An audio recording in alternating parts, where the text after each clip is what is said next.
So at this point, I can say Riek Machar and Salva Kiir, they are the same. They are in the same WhatsApp group. None of them is better. Okay. Welcome to Jimosi podcast.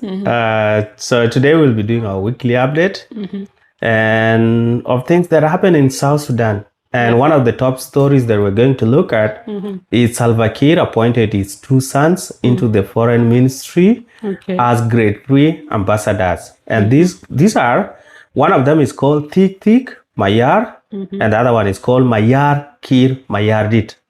And based on the comment section that we saw on several posts that were there, it actually confirmed that these are his relative.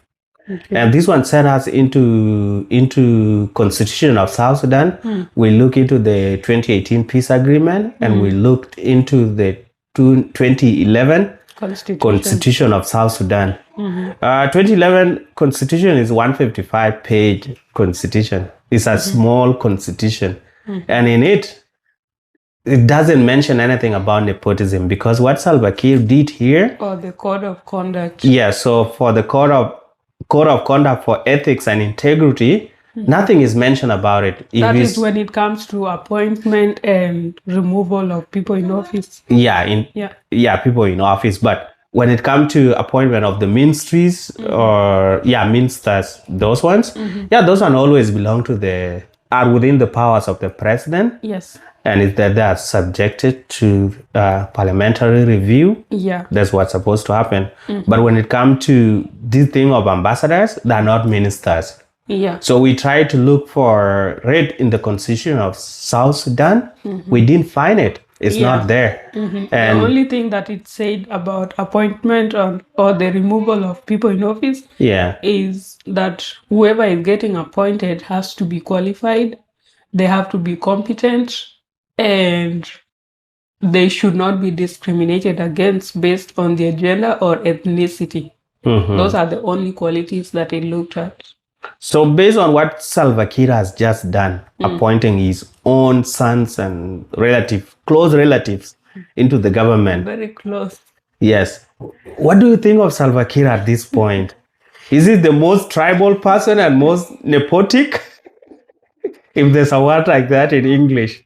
Okay, this takes me back to one of our previous episodes where you talked about when President Kiir replaced the senior SPLM officials, and then he kind of brought in a blend of Adinka, which is Bolme, an Equatorian, Mary Apai, and a Nuer, Simon Kuhn, right? And then you asked if he is tribalist or not. And then I was like, it would not be fair to gauge him based on this one appointment. And then you are talking about how maybe this is somehow to promote fairness and to indicate that this political party is for the entire country. So your response was like, maybe this is trying to portray an image that the party is for everyone, like all the tribes in all the 64 tribes of South Sudan, because he's trying to have everyone represented. But then, shock on you, less than 7 days later, akaleta watu wawili, of which Mayar, Kiir Mayar, that's definitely his son. Kwanza watu wali indicate Mayar Ayendit. So that means the son, it's his son with Ayendit. Yeah. That's the first lady. And then the other one, they said he's Thiik Achol. So this is nepotism 101. Yes. So last week, when I was saying Salva Kiir is not tribal, I was actually looking at from that day, going back up to 2005, we have not seen him appointing his own relative in an open, like that for us to see. The only person that we have been seeing that is actually related to him in government is the Thiik, Mayar. who is in the Central Municipal Equatorial government. Yes, has been a mayor for the Central Equatorian, and is not an Equatorian. Yeah. So that guy, but he has been playing with the local politics for the state. Yeah. But this one for the national government. So as of last week, he was not tribal, and he was not a nepotic guy. But as of today, Salva Kiir. You are practicing nepotism in broad daylight. Yes. So as of last week, I was comparing him with Riek Machar. I was saying Riek Machar appointed his own wife to be a minister. Salva Kiir had that opportunity of appointing one of his wives, one of his kids into any ministries, but he had not done it as of last week. But now he has done it. So at this point, I can say Riek Machar and Salva Kiir, they are the same. They're in the same WhatsApp group. None of them is better. Okay. And one other thing that I can take away from what he just did, I feel like these last two actions, or these last few actions that he's taking, to me, it shows that this guy is actually planning to leave the political scene. Yes. And he does not want to leave with his family members outside of the government.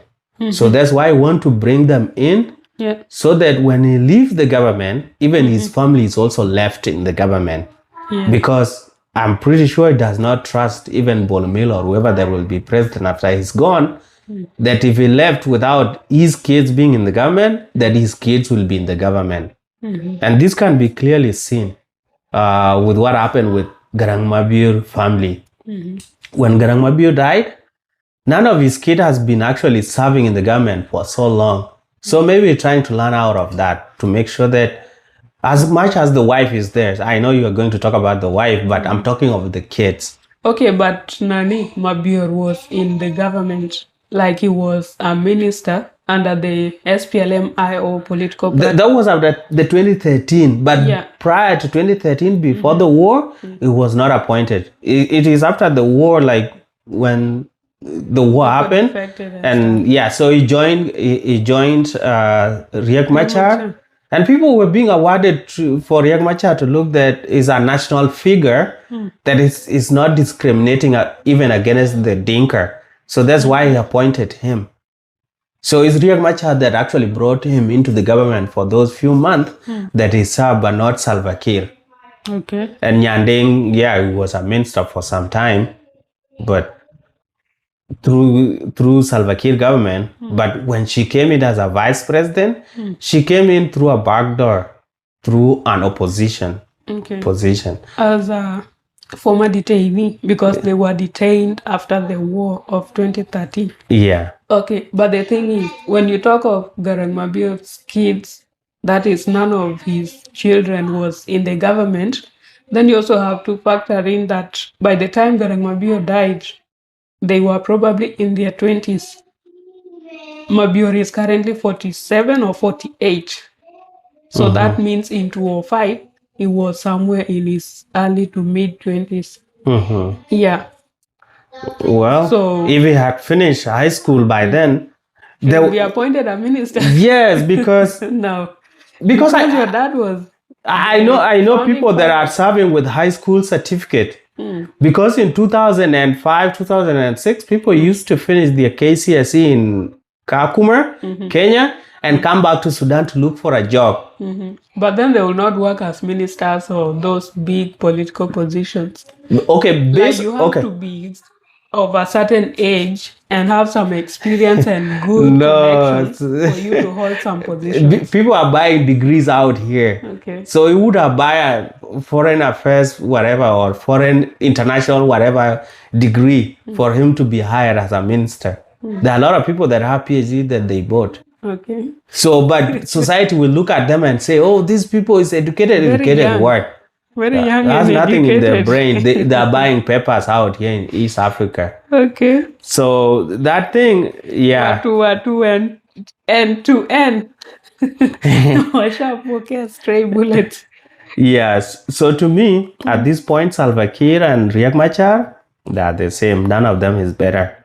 And as much as he's planning to leave the government, if I was Salva Kiir, what I would do, because I have brought Bolomel closer to me, I will tell him, so that I finish my term on a good note, please, immediately I leave this political scene, appoint my sons, bring them into the government.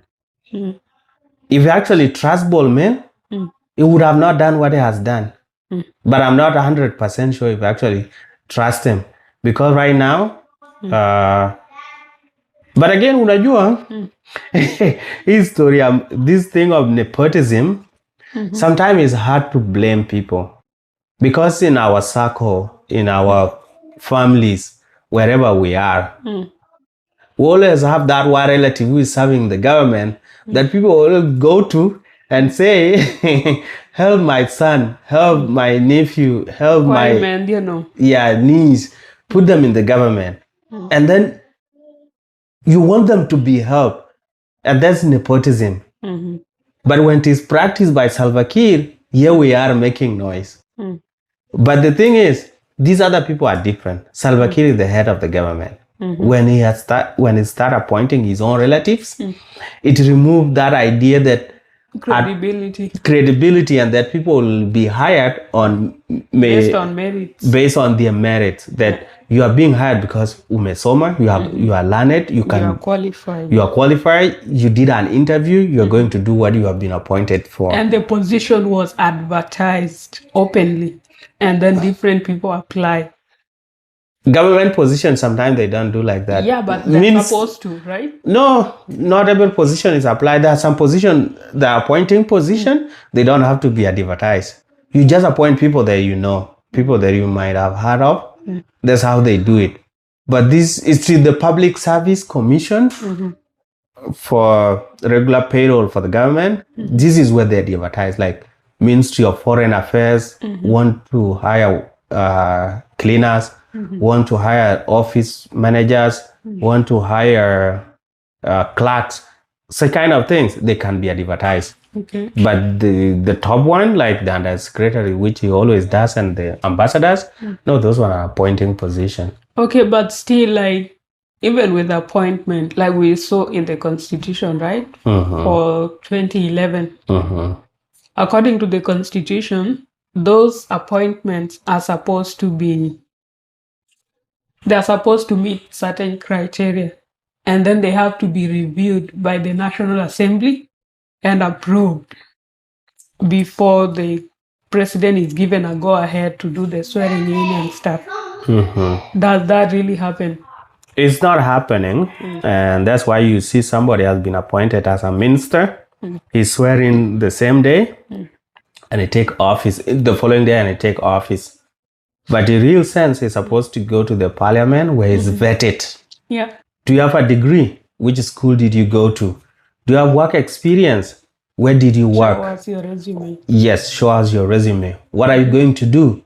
There will be people that know what is happening in that ministry. Let's say, for example, the Ministry of Finance. They will tell him there's high inflation. Tell us how you're going to address the issue. The inflation issue. They will say trade and whatever, the one that Kwal Manyang daughter was appointed into, they will be told, we don't have the manufacturing whatever in the country. How are you going to address that? How are you going to address the export and the imports between the East African countries and the outside?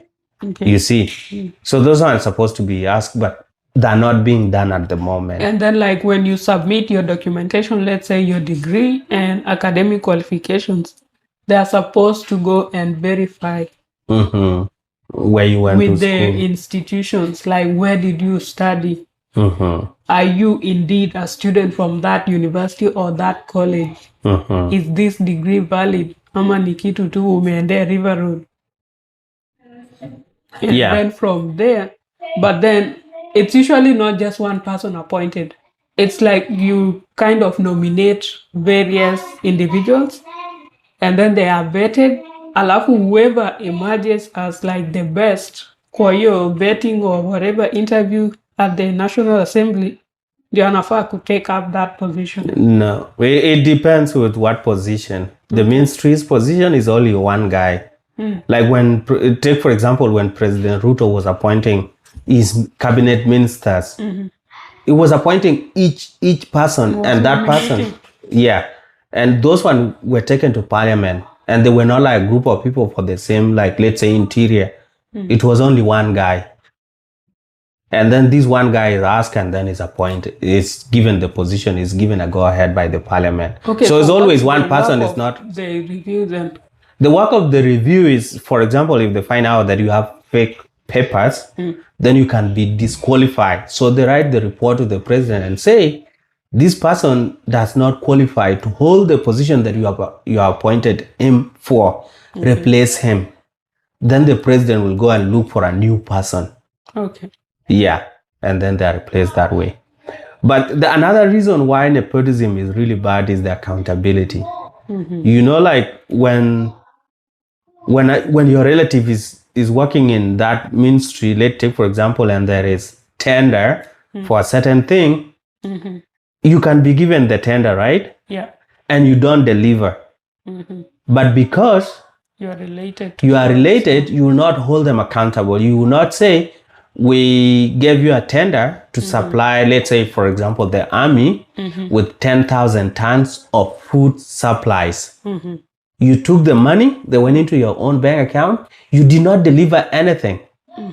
If these people are not relatives, the government will ask that, people in charge will ask that, and they will have to bring back the money. You can actually be taken to court. And they will be charged for that if they don't produce the supplies that they were supposed to provide for the tender. Yeah. You see. But when you are relatives, the money is going to benefit all of you, so no one is to hold each other accountable. So it reduces the accountability part of it. And then also citizen, we lose trust in the government. And confidence. Yes, that the next appointment will have to come from the same family. If I'm not connected with them, there will be no day that I will be appointed. Yeah. And if this kind of action continue for long, it always results in a revolution within the country. Now, we're in a lot of corruption because people who don't have sufficient connections will tend to bribe their way up. Because if you know someone that might be willing, of course, in most cases, a lot of people are usually willing to take money so long as no one else knows. Then that's where the lobbies come in. You just hand them money and they'll work for you in the back door. Yeah.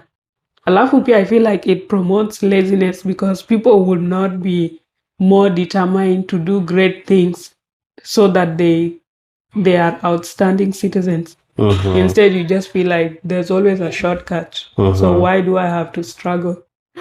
Yeah. And you can just live your life and still get what you want at the end of the day. And the problem with this kind of nepotism in the government is that this is a public institution.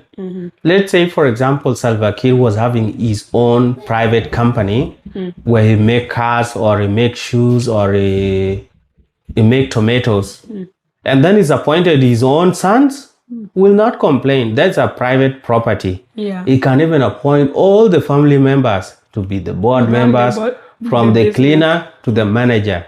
His own family member, there's no issue. But when it comes to a public space, like the government, public office, yeah, it becomes nepotism, which is not supposed to happen, but is happening anyway. But when we look at other countries, take for example Kenya, since the days of Jomo Kenyatta, Jomo Kenyatta did not employ his direct relatives, his own family. We came to Moi. Moi did not appoint his own. There was none of his son that was a minister. There was none. Gideon Moisi, he has been in politics for some time. When his father left in 2002, yes, he entered the politics and he campaigned for himself. People voted for him. It was not like his father nominated him to be an MP or to be what. No, he campaigned. Maybe, yes, his dad might have had influence. In that case, yes, it's possible. But he campaigned. He even became a governor.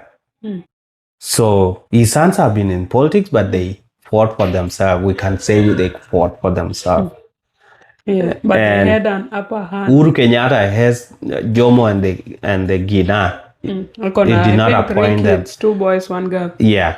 Same But thing none to of them is Ruto. in politics. Yeah. So you see, but now South Sudan is looking like No, but Ruto Sai, people are saying his daughter, Nani, June Ruto, and I work with the Foreign Affairs Ministry.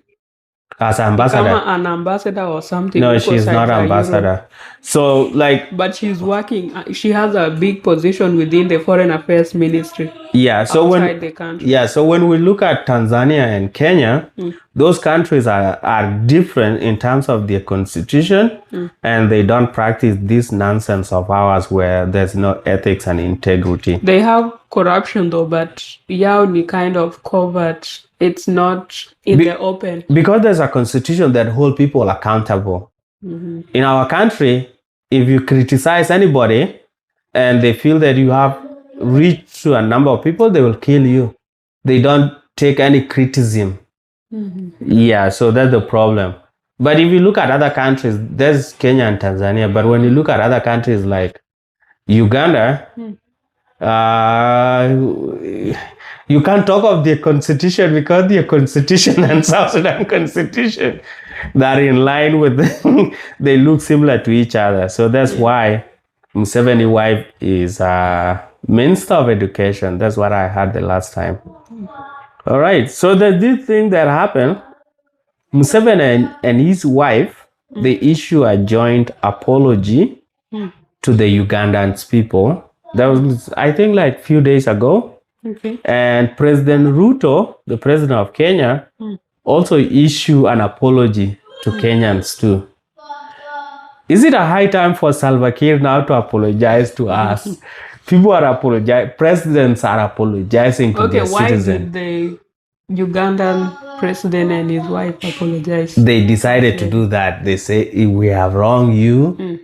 We are sorry. We take responsibility for it. We are sorry. President, you've been wronging people for over 40 years. President Ruto said, if I have wronged you, and the Kenyans were not taking it, the use of the word if yeah, is like you don't take accountability that you have actually wronged people. But for the case of Museveni and his wife, they actually say, we have wronged you. We are sorry for whatever that we have done. Forgive us. Okay. Is it high time for Salva Kiir to now? Do you think he need to apologize to South Sudanese or dakuma buta talimat? Kuma tana. Kuma tanina de. Kelem tanina.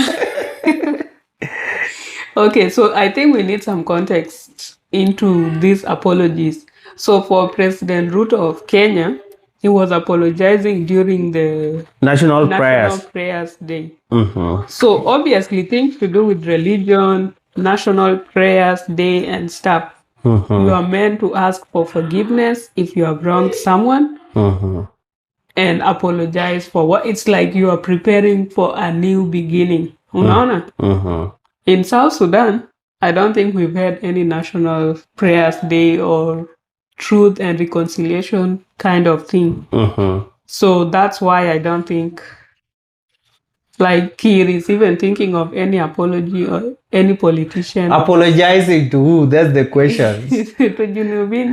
No, we the Junubin, the South Sudanese, we have not called for an apology from them.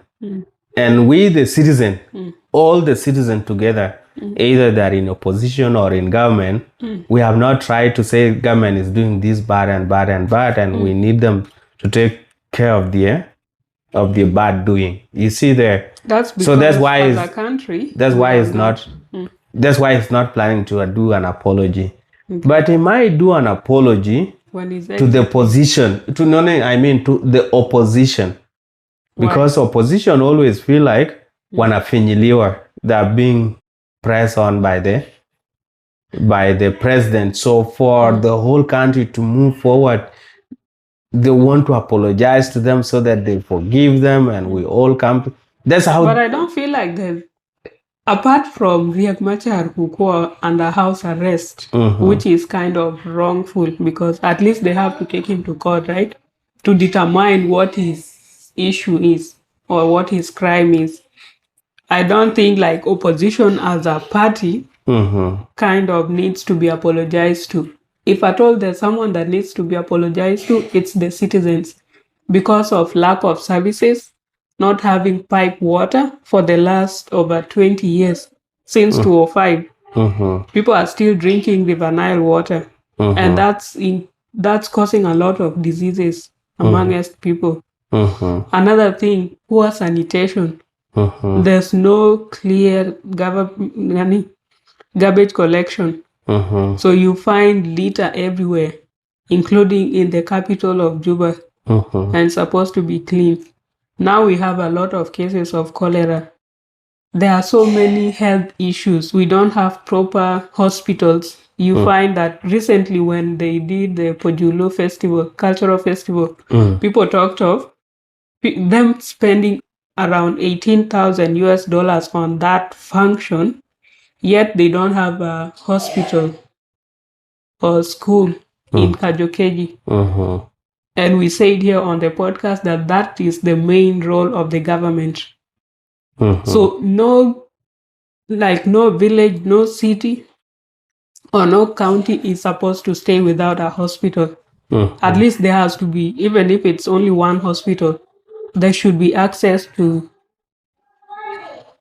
free healthcare or at least some basic healthcare of some sort. We still have high maternity death rates and also child mortality rates. That is when women are delivering and either the mother or the child dies just because of some small negligence or lack of proper medical equipment. And schools. I think some time back we talked about schools that currently, if you go to somewhere, let's say for example, because we've been to Sherkat, there's no public school in Sherkat. All the schools you see are private institutions, and roads. Right now there are some places, let's say like Western Equatoria, they have a good climate, like good environment for growing crops. But then those crops don't make their way into other places on time because of poor roads. So those are kind of the main need, including electricity here. People are relying on generators, and that thing has caused a lot of destruction, from houses burning down to children dying in hospital and other people dying in hospital because of being on oxygen alafu generator in a zima. So such things, in one way or the other, it affects a lot of citizens. It's not just individual families. So those are some of the things that the government, if they decide to apologize, those are some of the things they are supposed to apologize for not delivering services all this time. Yeah. Whether they'll decide to apologize or not. For me, I don't see any apology coming from his government because to them, they have not done anything wrong. They have just been doing what they're supposed to do. Which is do nothing. Yes, they've actually been doing nothing. But then again, it comes to the literacy level where we need like, illiteracy is so high in South Sudan, but it's improving a little bit. But you go to some places, they don't know what hospital is. They don't see the need for electricity. So when it's not like they don't see the need. They have never seen electricity. Yes, so that's why they don't think it's necessary. Okay. So to them, the Akuma is working perfectly because since they were born, they've just been living the same way. So long as the Arab is gone, now there's not any antelope that is going to bomb them anytime soon. They feel like things have changed. You see, people are able to build and such. So to them, things are okay. But to people that know we are supposed to have this, now that being free for the last 20 years, we are supposed to have this, we are supposed to have this. the government will not do that campaign because itakuwa inawachomea. So the right people to do them are these literate Educated people. Yeah. They're supposed to go do campaign and tell them, you know what, in a regular country, we are supposed to have this, we are supposed to have this, we are supposed to have this one. But because of so and so in power, he has not done them. Whether we call for change or we call for him to do them.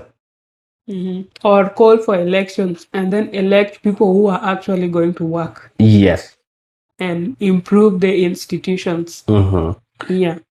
Yeah. So based on our the way that we started about Kiir appointing his own sons into the government, we'll just call it the government, regardless being ambassadors. Are we going to expect him to appoint one of his wives into the government now? Do you think he will do something like that? No. Like the only official wife that we know currently is Mayardit.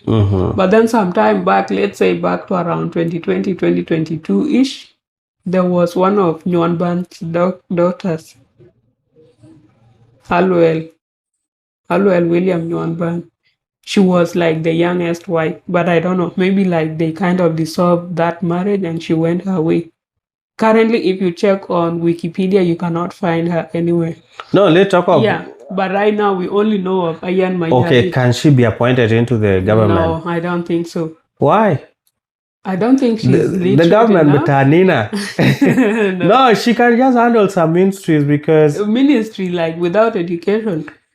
There are ministries that are being handled with lack of education. Other kind of ministry of fishing, in agriculture, they need some enlightenment.